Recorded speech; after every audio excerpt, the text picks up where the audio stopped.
ஒரு கட்சியின் மீது போர் தொடுக்கலாம் ஆளுங்கட்சியா இருக்கிற ஒரு ஆள், அல்லது சில சமூகத்தின் மீது போர் தொடுக்கலாம், அதுல உனக்கு வெற்றி கிடைக்கும்.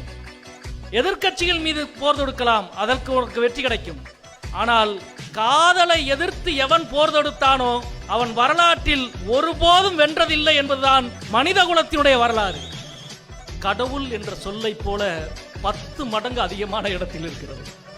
249 இடத்துல இருக்கு.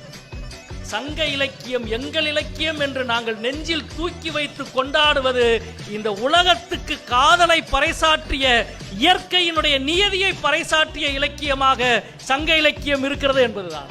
இளைஞர் இயக்கம், வாலிபர் இயக்கம் நம் காதலை கொண்டாடுவது காதலினுடைய ஆதி அழகிலே துவங்கி முருகன் வள்ளியிலே இருந்து வரிசையாக வந்து இன்றைய காலம் வரை காதலுக்கு எதிரான எல்லா சக்திகளையும் ஒற்றை சொல் கொண்டு அழைப்பதென்றால் காதலுக்கு எதிரான எல்லா சக்திகளும் பிற்போக்கு சக்திகள், காதலுக்கு ஆதரவாக நிற்கிற எல்லா மனிதனும் நம்முடைய மனிதன், நம் சகோதரன், நம் தோழன், அன்பிற்கும் உண்டோ அடைக்கும் தாள் என்ற வாசகத்தை தமிழ்நாட்டினுடைய ஒவ்வொரு தமிழனின் இளைஞனின் நெஞ்சிலே பதிய வைக்கிற ஒரு பேரியக்கமாக இந்த இயக்கம் தொடங்கட்டும்.